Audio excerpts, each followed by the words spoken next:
Sophie Ollier, pasteur au Mans, tu participes évidemment à cette pastorale de la région Ouest. En quoi c'est important ce rendez-vous annuel de la pastorale ?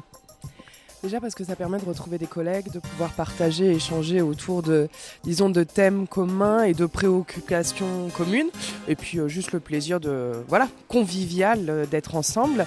Et puis d'aborder un sujet qui peut aussi donner une dynamique régionale. Là, on a eu un intervenant, Gabriel Monet, et finalement on repart tous avec un élan commun. Quel était le thème qu'a abordé Gabriel Monet au cours de cette pastorale ? Si je devais définir le thème à proprement parler, ce serait comment est-ce qu'on se sent nous appelés à rendre la forme de nos églises en accord avec le fond et cette annonce de la bonne nouvelle joyeuse. Merci Sophie. Bertrand Marchand, pasteur dans le Poitou rural, toi aussi tu viens de participer à cette pastorale de la région Ouest. En quoi pour toi c'est important ce rendez-vous annuel ? Si c'est important pour toi ? Oui, pour moi c'est très important parce que ça permet de retrouver les collègues, pouvoir se décharger aussi du souci pastoral qui est très individuel dans les églises locales et dans les échanges de se nourrir en fait du soutien des autres et de la réflexion des autres. Voilà, c'est en effet un rendez-vous que j'essaye de ne pas manquer. Alors comment ça se passe une pastorale en fait ? Parce que les auditeurs participent pas forcément à des pastorales. C'est quoi ce rendez-vous annuel ici dans la région Ouest ? En général, c'est 3 jours, mais qu'est-ce qui s'y passe durant ces 3 jours ? Alors c'est plutôt très studieux, avec l'aide d'un intervenant sur une thématique qui a été choisie par le président du conseil régional de notre église. Et donc, ça consiste en des échanges, en un apport de l'intervenant, en aussi une réflexion sur la vie régionale, donc qui reste encore à faire là actuellement. Voilà, donc, et puis beaucoup d'échanges aussi informels dans les temps de pause, dans les temps de repas, qui permettent de se soucier de ce que vit l'autre et de le porter avec lui. Voilà. Merci Bertrand, bonne continuation à toi. Randy Greer, pasteur proposant maintenant depuis quelques semaines, tout juste début de ministère à Bourges. C'est donc ta première pastorale en tant que pasteur, en tant que proposant. Alors comment as-tu vécu cette pastorale ici dans la région Ouest ? Très très bien, c'était très dense, j'ai beaucoup apprécié surtout deux choses, la communion fraternelle, d'avoir revu des amis que je n'ai pas vus depuis longtemps, et aussi l'enseignement. L'intervenant était... À vrai dire, j'aurais aimé entendre plus des choses pareilles dans les cours de pratique dans mes études, de théologie pratique dans mes études. C'était très, très intéressant, très interpellant, très terre à terre, qui m'a inspiré pour la suite, qui m'a donné des idées. Mais c'était vraiment une très belle expérience et j'ai hâte de revivre encore beaucoup de pastorales dans l'avenir. Alors justement, en tant que jeune pasteur de l'Église protestante unie et dans cette région ouest, comment t'es-tu senti accueilli par tes collègues ? Très bien, parce que j'en connais pas mal déjà, mais j'ai fait aussi des nouvelles connaissances, bien sûr. Vraiment, j'étais accueilli avec les bras ouverts. Alors, c'était au niveau de la communion fraternelle, c'était vraiment sympa et chaleureux. Ouais. Merci Randy, bonne suite de ministère à toi à Bourges et au plaisir de te retrouver derrière ce micro et ailleurs. Sophie Zensta-Medro, secrétaire générale de l'Église protestante unie, tu circules dans les différentes régions et tu étais aussi participante de cette pastorale de la région Ouest. Pourquoi c'est important pour toi aussi de participer à ce rendez-vous avec des collègues, une quarantaine de collègues ici dans la région Ouest ? Tout d'abord pour rencontrer les collègues et de pouvoir discuter avec eux, d'échanger sur leur ministère, mais aussi d'entendre les préoccupations de chacun, d'entendre aussi l'apport qui est donné, la réflexion et de participer avec eux à cette réflexion et à ces émulations qui arrivent là par tout ce que nous avons entendu. C'est une grande richesse. Alors une pastorale ici qui avait choisi d'inviter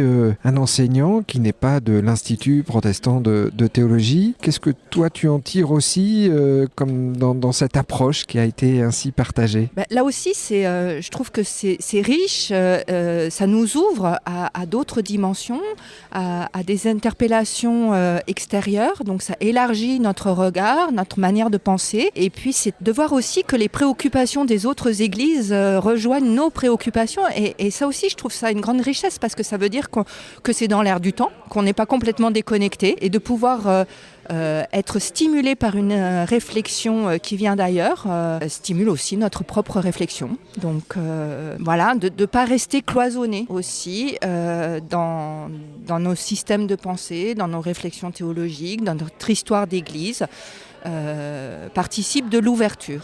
Et pour moi, c'est vraiment très important. Merci Sophie, bonne continuation à toi. Michel Laure, pasteur à Brest encore pour quelques mois avant de partir vers un nouveau ministère en dehors de cette région ouest. Dernière pastorale dans la région ouest après 15 ans de ministère dans la région. Comment tu as vécu cette pastorale? Ça a été un très très beau moment. Je trouve que les apports que nous avons reçus étaient très riches. Et puis comme à chaque fois, et c'est ce qui fait que je suis heureux de venir, que j'étais heureux de venir à cette pastorale toujours, il y avait beaucoup de bienveillance, beaucoup de fraternité en acte entre nous tous. Alors qu'est-ce que tu aurais envie de dire à nos auditeurs qui ne savent pas ce qu'est une pastorale et en quoi pour toi un tel rendez-vous est comme ça essentiel? C'est qu'un pasteur en paroisse, il est là pour les autres, il est là pour essayer d'aider les autres, de les écouter, de leur montrer le Seigneur et de leur révéler l'amour que le Seigneur a pour eux. Mais le pasteur, c'est aussi, lui aussi, une brebis du troupeau de Dieu, et donc on a besoin, nous aussi, de nous retrouver à certains moments, de pouvoir partager ensemble, prendre un pas de côté sur la réalité de nos ministères, essayer d'avoir du recul pour le regarder un petit peu tous ensemble, et puis se retrouver avec d'autres dans cette communion et communauté de problématiques, de réflexions et de prières aussi. Parce que je crois que c'est important qu'on puisse se porter les uns les autres dans la prière en se rappelant qu'on n'est peut-être pas d'abord pasteur, mais d'abord tous, comme tout le monde, des disciples, et on essaye d'écouter le Seigneur et de se ressourcer auprès de lui. Merci Michel, au plaisir de te retrouver ici ou ailleurs. C'est toujours une joie de retrouver Michel. Salut. Jean-Luc Crémer, président de région de la région Ouest, organisateur, coordonnateur de la pastorale, comme chaque année.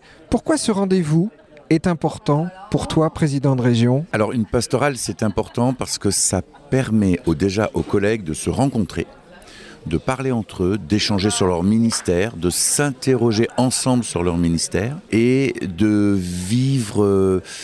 oui, j'ai envie d'employer le mot de fraternité ensemble. Au niveau de mon point de vue et de mon poste et de mon ministère, moi ça me permet de voir tous mes collègues ensemble à la fois, d'en rencontrer aussi certains personnellement, et aussi d'avancer peut-être ensemble avec toutes nos différences, mais dans une même direction, dans un même projet d'église.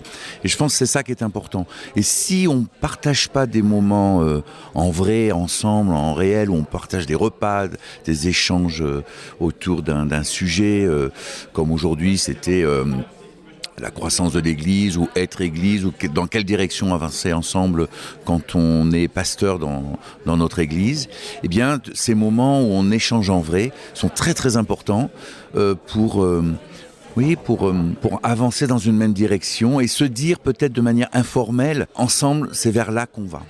Et puis, prier aussi ensemble, se rassembler autour de la parole de Dieu ensemble, c'est ce qui nous unit. Donc c'est aussi très important de le vivre. Voilà pourquoi il y a cette pastorale chaque année. Et si tu avais un mot à retenir, une phrase quelque part de ces 3 jours intenses partagés avec les collègues? Mais moi, ce serait merci, parce que je me rends compte que les collègues font tous un travail formidable, là où ils sont, comme ils sont. Donc c'est merci à eux. Merci à toi Jean-Luc, bonne continuation à toi. Gabriel Monet, enseignant à l'Institut de théologie adventiste. Je ne sais pas si je prends exactement le bon terme. La faculté adventiste de théologie à Collonges-Salem, en Haute-Savoie.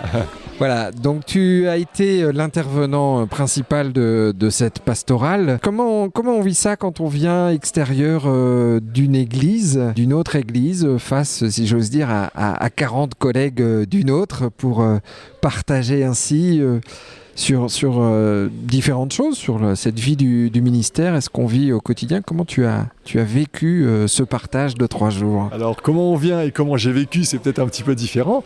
Comment on arrive avec beaucoup d'empathie, parce qu'on est peut-être d'une église différente, mais on est quand même dans une fraternité, dans un compagnonnage de ministère avec des objectifs qui sont clairement communs. Avec aussi le fait que je connais beaucoup de collègues pasteurs, je suis assez proche de pas mal de l'ensemble du protestantisme, on va dire. Voilà. Avec aussi un peu d'appréhension, forcément. On se demande comment on va être reçu, mais en même temps la passion de partager ce qui nous anime, quoi, et le désir de faire grandir l'Église. Et puis comment ça s'est passé? J'ai senti un groupe de pasteurs qui s'entend bien globalement, qui se respecte, qui est engagé, qui cherche, très convivial. Et puis ensuite des adhésions et parfois des réactions dans toute la diversité finalement qu'il y a à l'intérieur même de nos propres églises, quoi, et que je trouve très intéressant et stimulant en fait. Alors on ne peut pas reprendre évidemment tout ce que tu as partagé pendant ces 3 jours. On a vu des exemples et des partages sur des choses dans notre église. Nous partageons régulièrement les Fresh Expressions, etc. Est-ce qu'il ne faut pas se poser la question de ne pas confondre, je dirais, convivialité et fraternité? Alors, je sais pas trop quoi répondre à ça, parce que je pense que c'est quand même lié. La fraternité, il y a un lien finalement de s'affirmer frères et sœurs. Et c'est vrai que bibliquement, les fratries ne sont pas toujours très fraternelles, sont parfois plus fratricides qu'autre chose. Et c'est là que finalement, dans la vraie fraternité, il me semble qu'on discerne de la convivialité. Dans cette idée de convivialité, il y a une forme d'accueil finalement, où la convivialité profonde, elle est dans cette dynamique de l'acceptation de l'autre, y compris dans sa différence. Et c'est pas parce qu'on ne pense pas pareil qu'il n'y a pas un respect et même de l'amour, si on peut dire. Et quelle place alors dans tout ça du tranchant de la parole? La parole, c'est celle qui nous ensemence et c'est celle qui finalement nous stimule et c'était ça le propos de cette pastorale, pour réfléchir aux défis de l'Église aujourd'hui. Et donc, si je reprends les 3 axes qui me semblent être les 3 défis principaux de l'Église pour aujourd'hui et pour demain, le fait d'être une Église missionnelle, c'est-à-dire on prend en compte le fait que on est vraiment dans un contexte où la foi chrétienne ne s'impose plus, elle ne va plus de soi du tout, et d'où l'importance de justement témoigner, en tant qu'individu, mais aussi en tant qu'Église. Une Église incarnationnelle, ça passe par une forme d'adaptation aux autres, aux cultures, et puis une Église expérientielle où on favorise finalement non pas seulement une orthodoxie, c'est-à-dire des croyances justes, mais vraiment une relation avec Dieu d'abord, et puis avec les autres ensuite. Merci Gabriel, bonne continuation à toi et au plaisir de se retrouver derrière un micro, mais aussi comme ça, dans la joie de cette fraternité entre nos différentes églises chrétiennes et protestantes. Des bateaux, j'en ai pris beaucoup, mais le seul qui ait tenu le coup, qui n'est jamais viré de bord, mais viré de bord. Il naviguait selon le credo, sur la grand-mare du Très-Haut, et s'appelait frères et sœurs d'abord, frères et sœurs d'abord.